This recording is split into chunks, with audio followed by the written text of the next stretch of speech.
இந்த உலகத்தில் நாம் எல்லோரும் வாழ்கிறோம். ஆனா, இந்த மனித வாழ்க்கை எப்படி ஆரம்பிச்சது என்று ஒரு நாளாவது யோசிச்சிருக்கீங்களா? அல்லாஹ் ஜல்ல ஷானுஹு வ தஆலா இந்த பூமியில் தன்னுடைய பிரதிநிதியை உருவாக்க நினைத்தான். அதற்காக முதலாவதாக மண்ணினால் படைக்கப்பட்டவர்தான் ஹஸ்ரத் ஆதம் நபி அலைஹிஸ்ஸலாம். அவர்கள்தான் உலகின் முதல் மனிதரும் முதல் நபியும் ஆவார்கள். அவர்களிலிருந்தேதான் இன்று உலகம் முழுவதும் இருக்கும் மனித இனமே பரவி வளர்ந்தது. இந்த உலகத்தில அல்லாஹ் வழிகாட்டுதல் இல்லாமல் யாரையும் விடவில்லை. நபிமார்கள் அனுப்பப்படாத இடமோ மொழியோ எதுவும் இல்லை.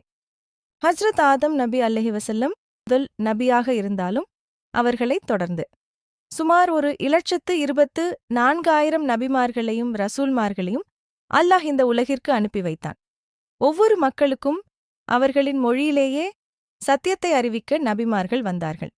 இந்த நபிமார்களின் தொடரின் இறுதியாக நபிமார்களின் முத்திரையாக அண்ணல் நபிகள் நாயகம் ஹஜ்ரத் முஹம்மது ஸல்லல்லாஹு அலைஹி வஸல்லம் அவர்களை அல்லாஹ் அனுப்பி வைத்தான். திருக்குரானில் அல்லாஹ் 25 நபிமார்களின் பெயர்களை மட்டும் கூறியுள்ளான். ஆனா உலகத்தின் ஒவ்வொரு மூலையிலும் ஒவ்வொரு காலத்திலும் மனிதர்களை நேர்வழிக்கு அழைக்க நபிமார்கள் வந்திருக்கார்கள். நாம் யாருடைய சந்ததி தெரியுமா?